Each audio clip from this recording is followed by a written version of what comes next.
عليكم ورحمة الله وبركاته. الحمد لله الحمد لله نحمده ونستعينه ونستغفره ونعوذ بالله من شرور أنفسنا ومن سيئات أعمالنا. من يهدي الله فلا مضل له ومن يضلله فلا هادي له. ونشهد أن لا إله إلا الله وحده لا شريك له. ونشهد أن سيدنا وسندنا وحبيبنا ومولانا محمد الذي أرسله بالحق بشيرا ونذيرا وداعيا إلى الله بإذنه وسراجا منيرا. فقد قال الله تعالى في كلامه المجيد والفرقانه الحميد.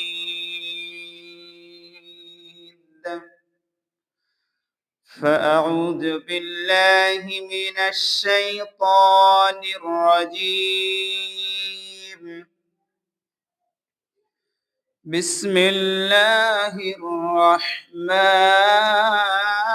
الرحيم.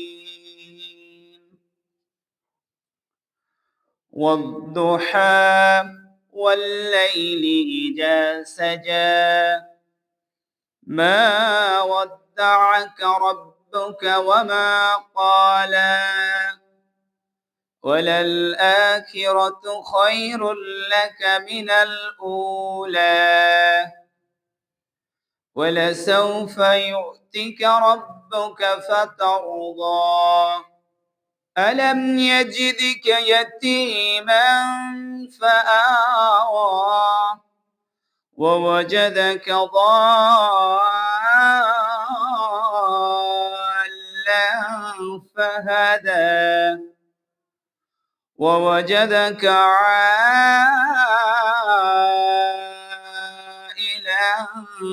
فأغنى فأما اليتيم فلا تقهر وأما السائل فلا تنهر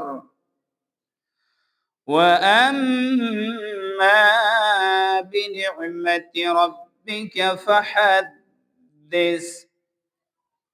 وقال سبحانه وتباركت على في لسان حبيبه آمرا ومخبرا إن الله وملائكته يصلون على النبي يا أيها الذين آمنوا صلوا عليه وسلموا تسليما. اللهم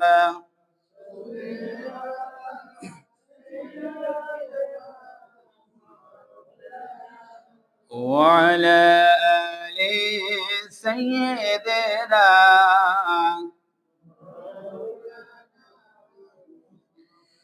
بلغ الأولى بكماله كسف الدجى بجماله حسنت جميع خصاله صلوا عليه وآله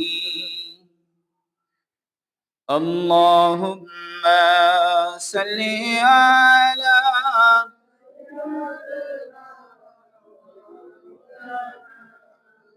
وعلى آل سيدنا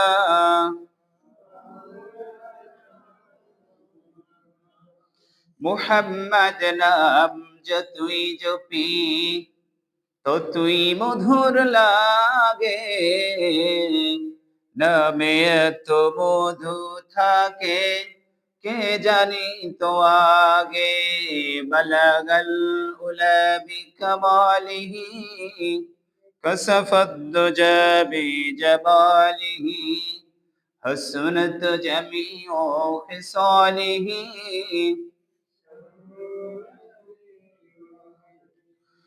আজকে মরলে কালকে দুই দিন, পরের দিন কেউ কাঁদবে না। আজকে মরলে কালকে দুই দিন, পরের দিন কেউ কাঁদবে না। যাদের জন্য করছো কামাই, মারা গেলে কেউ তো তারা চিনবে না। আল্লাহুম্মা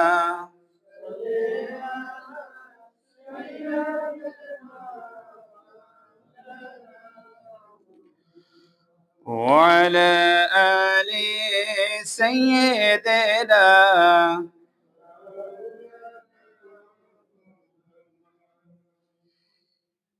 আলহামদুলিল্লাহ রাব্বিল আলামিন। আমরা সর্বপ্রথম সে মহান আল্লাহ রাব্বুল ইজ্জত ওয়াল জালালকে ধন্যবাদ জানাই যে আল্লাহ তাআলা আমাদেরকে দয়া করে মায়া করে একান্ত মেহেরবানি করে জুমার নামাজ আদায় করার লক্ষ্যে দুনিয়ার সর্বপ্রকার ব্যস্ততা থেকে উপেক্ষা করে আমাদেরকে সুস্থ শরীরে সজ্ঞানে জুমার মসজিদে উপস্থিত হওয়ার তৌফিক এনায়েত করলেন। এজন্য মহান মনিবকে অন্তরের সবটুকু ভালোবাসা উজাড় করে দিয়ে মস্তক অবনত চিত্তে ধন্যবাদ জ্ঞাপন করছি। সকলে সমস্বরে বলছি আলহামদুলিল্লাহ রব্বানা লাকাল হামদ হামদান কাসীরান তাইয়িবান মুবারাকান ফি। সাথে সাথেই স্মরণ করি মানবতার মুক্তির দূত, মানবতার অন্ধকারের আলোর দিশা, সর্বকালের সর্বযুগের সর্বশ্রেষ্ঠ মহামানব, নির্যাতিত নিপীড়িত অবহেলিত পদদলিত জাতির বিশ্ব নেতা, তার প্রতি লাখো কোটি দুরূদ ও সালাম বর্ষিত হোক। সকলে বলি সাল্লাল্লাহু আলাইহি ওয়াসাল্লাম, সাল্লাল্লাহু আলা মুহাম্মদ। সেই সাথে সাথে স্মরণ করি বদর উহুদ খন্দক থেকে নিয়ে আজ পর্যন্ত তামাম বিশ্বের আনাচে কানাচে যে সমস্ত ভাইয়েরা বাবাজিরা দিন ইসলামকে টিকিয়ে রাখার জন্য মহামূল্যবান সম্পদ জীবনটা আল্লাহর রাস্তায় বিলিয়ে দিয়েছেন, আল্লাহ তাআলা যেন তাদেরকে প্রকৃত শহীদ হিসেবে কবুল করেন। সবাই বলে আল্লাহুম্মা আমিন। সারা পৃথিবী থেকে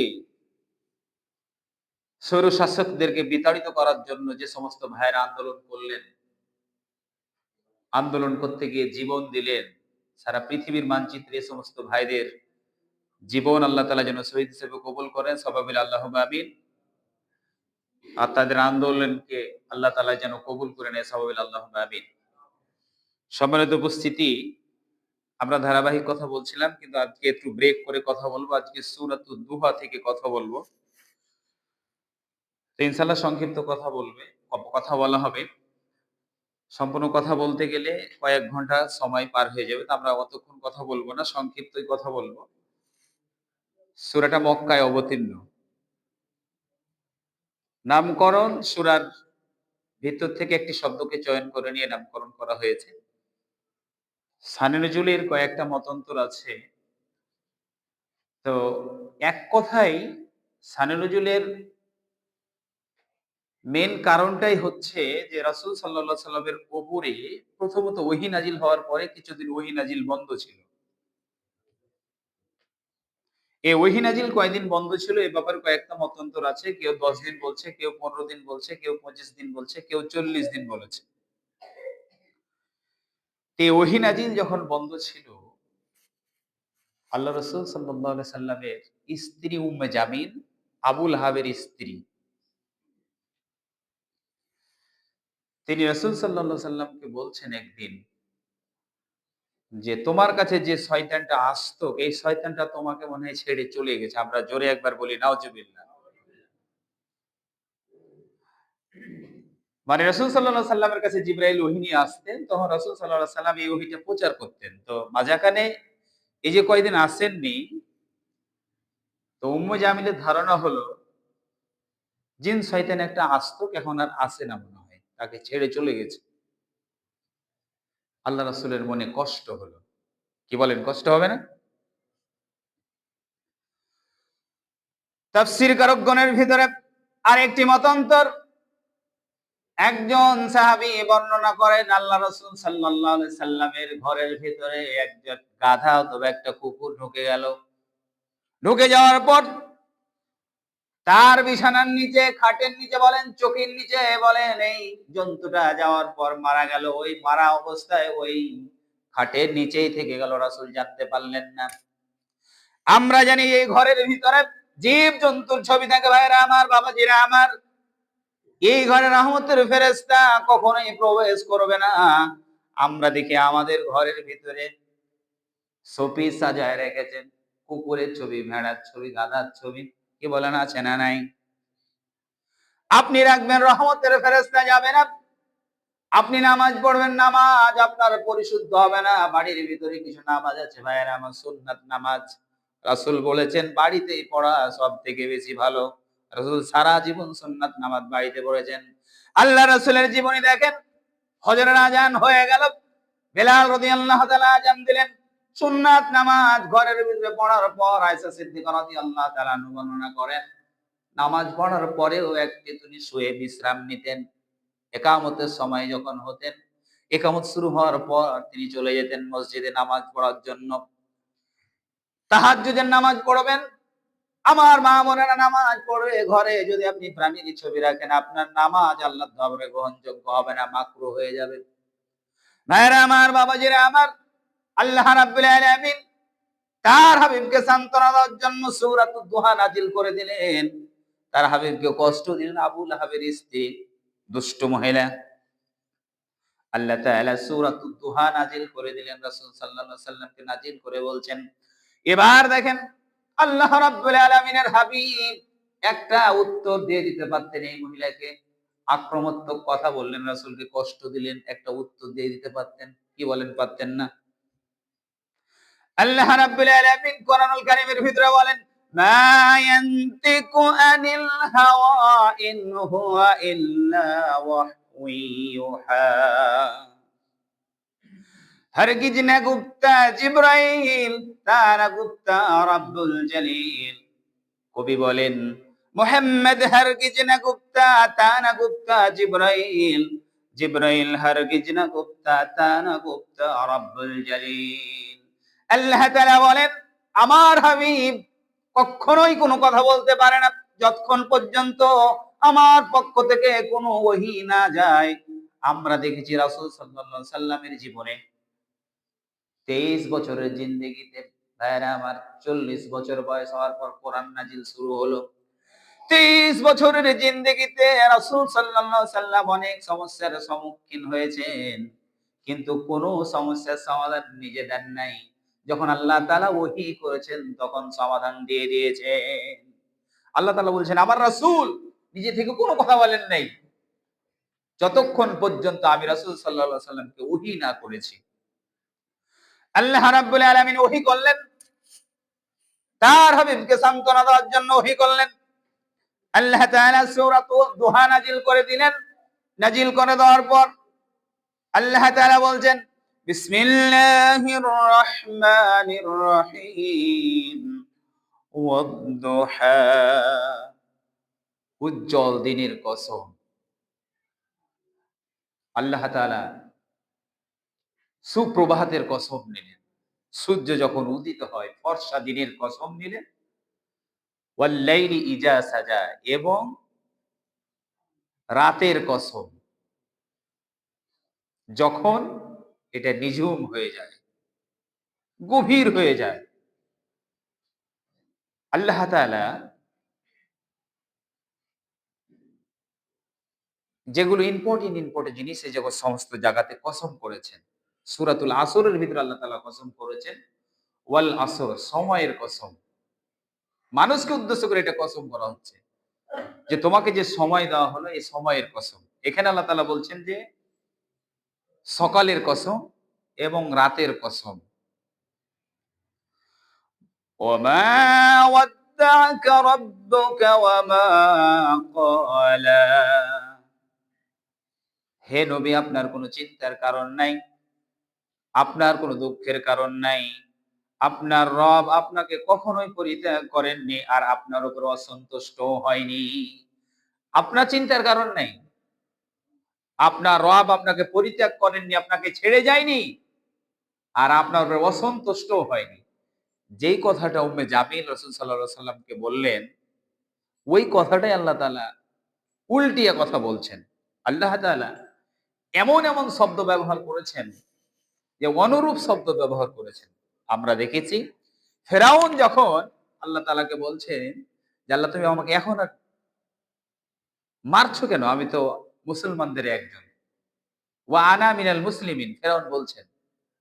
আল্লাহ তাআলা বলছেন ওয়াকাদ আসাইতা কুনতু মিনাল মুফসিদিন, যে তুমি এখন দেখেন মুসলিমিন আর মুফসিদিন একই রকম শব্দ মনে হচ্ছে না? আল্লাহ তাআলা ব্যবহার করছেন শব্দগুলো। যে তুমি সারাটা জীবন সন্ত্রাসী করেছো, এখন তুমি ঈমান আনছো। আল্লাহ তাআলা এখানে একই রকম উত্তর দিছে।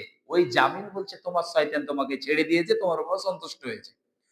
আল্লাহ তাআলা বলেন যে না রাসূল, আপনার চিন্তার কারণ নাই, আপনার দুঃখ করার কোনো কারণ নাই। আপনাকে আমি ছেড়েও যাইনি আর আপনার উপরে কোনো অসন্তুষ্ট হয় নাই। কারণ হলো ওহী নাজিল বন্ধ হওয়ার কয়েকটা কারণের ভিতরে এক নাম্বার কারণ হলো আমার রাসূলের উপরে যখন ওহী নাজিল হয়, আমার রাসূলের খুব কষ্ট হয়। ওহী নাজিল যখন হয় রাসূল সাল্লাল্লাহু আলাইহি সাল্লাম তখন ঘেমে যেতেন, কষ্ট হতেন রাসূল সাল্লাল্লাহু আলাইহি সাল্লামের। আল্লাহ চিন্তা করলেন উপরা উপরি যদি আমি ওহী নাজিল করি, ধারাবাহিকভাবে যদি ওহী নাজিল করি, আমার রাসূলের কষ্ট বেড়ে যাবে, কষ্ট বিস্তার পাবে না, বিশ্রাম পাবেন। এজন্য ওহী নাজিল কয়েকদিন বন্ধ ছিলাম। সুতরাং আমি রব্বুল আলামিন তোমাকে ছেড়ে যাই নাই এবং তোমার উপরে আমি অসন্তুষ্ট হই নাই। ওয়ালা সাউফা ইউতিকা রাব্বুকা ফাতারদা, আর নিঃসন্দেহে তোমার পরবর্তী যুগ পূর্ববর্তী যুগের থেকে আরো ভালো। ভয়ের কারণ নাই, চিন্তার কারণ নাই, দুঃখের কারণ নাই। তোমার পরে যেটা যুগ আসছে, তোমার পূর্ববর্তী যুগের থেকে এটা আরো অনেক ভালো। আমরা জানি রাসূল সাল্লাল্লাহু আলাইহি সাল্লামের নবুয়তের জীবন আস্তে আস্তে এত ভালো হলো, শেষ পর্যন্ত রাসূল সাল্লাল্লাহু আলাইহি সাল্লামকে আল্লাহ তাআলা ওই মদিনার প্রেসিডেন্ট পর্যন্ত বানিয়ে দিলেন। তার সামনে কথা কওয়ার লোক আর কেউ ছিল না। কি বলেন, কথা ঠিক না? আল্লাহ রাব্বুল আলামিন বলেন তার রাসূলকে উদ্দেশ্য করে, আলাম ইয়াজিদিকা ইয়াতীমান ফাআওয়া। হে রাসূল, আপনার চিন্তার কোনো কারণ নাই। আমি আপনাকে পথের অনবিহী অবস্থায় পেলাম। আর সেখান থেকে আমি রব্বুল আলামিন জিবরাইলের মাধ্যমে আপনাকে পথের দিশা দিয়ে দিলাম। রাসূল সাল্লাল্লাহু আলাইহি সাল্লাম প্রথমত জানতেন না আল্লাহ সম্পর্কে, পরকাল সম্পর্কে, দিন সম্পর্কে। এই সম্পর্কে রাসূল সাল্লাল্লাহু আলাইহি সাল্লামের জানা ছিল না। আল্লাহ তাআলা বলছেন যে আমি তোমাকে প্রথমত পথ সম্পর্কে অনভিজ্ঞ পেলাম, অতঃপর আমি তোমাকে পথ সম্পর্কে অভিজ্ঞ বানিয়ে দিলাম ওহীর জ্ঞানের মাধ্যমে। পৃথিবীতে আল্লাহ রাসূল যদি কোনো শিক্ষকের কাছে পড়তেন, তাহলে বিধর্মীরা চিন্তা করতেন যে কেমন রাসূল, তারও একটা শিক্ষক, দুনিয়ার মানুষ। এজন্য আল্লাহ তাআলা বিশ্বনবীর শিক্ষক আল্লাহ তাআলা নিজেই হলেন। আল্লাহ তাআলা বলছেন যে আমি তোমাকে ওহীর মাধ্যমে তোমার যেই সম্পর্কে জ্ঞান ছিল না এই সম্পর্কে জ্ঞান তোমাকে আমি দিয়ে দিলাম। আলাম ইয়াজিদিকা ইয়াতীমান ফাআওয়া, আর আমি রব্বুল আলামিন তোমাকে ইয়াতীম অবস্থায় পাইলাম। ইয়াতীম অবস্থায় পাওয়ার পরে আমি তোমাকে আশ্রয় দিয়ে দিলাম। ভাইরা আমার, বাবাজিরা আমার, আপনার আমার নবী, বিশ্ব নবী জনাবে মুহাম্মদুর রাসূলুল্লাহ সাল্লাল্লাহু আলাইহি সাল্লাম মায়ের পেটে থাকতে বাবার এতিম হয়ে গেলেন, আবার যখন দুনিয়া আসলেন 6 বছর বয়সে মায়ের কোল হারিয়ে দিলেন, ইয়াতিম হয়ে গেল। কিন্তু আল্লাহ তাআলা বলেন, হে নবী, আপনার চিন্তার কারণ নাই, আপনাকে ইয়াতিম অবস্থায় পেলাম, কিন্তু আমি আপনাকে আশ্রয় দিলাম দাদা আব্দুল মুত্তালিব এবং চাচা আবু তালিবের আশ্রয়ে আপনাকে আমি বড় করে দিলাম। আল্লাহ রাসূল বর্ণনা করেন, আবু তালিব বিশ্বনবীকে এত ভালোবাসতেন, তার ছেলে আলী রাদিয়াল্লাহু তাআলা আনহুকে অন্য বিছানায় রাখতেন, কিন্তু বাপ হারা ইয়াতীম ভাতিজা সব সময় বিকুর সাথে আগলিয়ে রাখতেন। এবং তাফসীরের ভিতরে দেখা যায় আবু তালিব রাসূল সাল্লাল্লাহু আলাইহি সাল্লামের সাথে সারাটা গায়ে স্পর্শ হয়েছে, এজন্য আবু তালিবের জাহান্নামের শাস্তি হলো 2 জোড়া আগুনের জুতা তার পায়ে পরিয়ে দেওয়া হবে। রাসূল সাল্লাল্লাহু আলাইহি সাল্লামের স্পর্শে থাকার কারণে তার শরীরে কোনো শাস্তি হবে না, শাস্তি শুরু হবে পা থেকে। আল্লাহ তাআলা বলেন, রাসূল আপনাকে আমি আশ্রয় দিলাম, আপনার বাপ ছিল না, মা ছিল না, কেউ ছিল না, এখান থেকে আশ্রয় দিলাম। সুতরাং আপনাকে কষ্ট দিয়েছে, এই কষ্ট আপনার মনে রাখার দরকার নাই। আমি আপনার সাথে ছিলাম, থাকবো, কিয়ামতের ময়দানেও থাকবো। ওয়া ওয়াজাদাকা দাল্লান ফাহাদা। আর আমি আপনাকে পথ অনভিজ্ঞ অবস্থায় পেয়েছিলাম, আমি পথ আপনাকে দেখিয়ে দিয়েছি ওহীর জ্ঞানের মাধ্যমে। ওয়া ওয়াজাদাকা আইলান ফাআগানা। আর আপনাকে আমি পেয়েছিলাম নিঃস্ব অবস্থায়। ইসলাম রাসূল যখন প্রচার করছিলেন, রাসূল যখন দুনিয়া আসলেন, জন্মগ্রহণ করলেন, বাপ মরেছেন আগে, মা মারা গেল, দাদাও মারা গেল, কোনো সম্পদ নাই, টাকা পয়সা নাই, নিঃস্ব অবস্থা আল্লাহ তাআলা পাইলেন। এবার আল্লাহ তাআলা বললেন, ফাআগনা, আমি তোমাকে ধনী করে দিয়েছিলাম। আমরা জানি আল্লাহ রাসূলের যখন বিয়ে হলো, খাদিজাতুল কুবরা রাদিয়াল্লাহু তাআলা আনহার সাথে যখন বিয়ে হয়ে গেল, খাদিজা রাদিয়াল্লাহু তাআলা আনহুর সম্পদ, অঢল সম্পদের মালিক। কুরাইশ বংশের নেতারা বলা শুরু করে দিলেন যে খাদিজা কি এমন কাম করলো, এমন একটা নিঃস্ব মানুষকে বিয়ে করে ফেললো, কি এমন কাম করে নিল। আল্লাহ রাসূলের প্রিয়তমা স্ত্রী ওই কুরাইশ বংশের নেতাদেরকে ডাকলেন, ডাক দিয়ে প্রশ্ন করলেন যে, ও আমার কুরাইশ বংশের নেতারা, তোমরা যারা প্রশ্ন করছো, তোমরা যারা বিভিন্ন জায়গায় বিভিন্ন কথা বলছো, আমার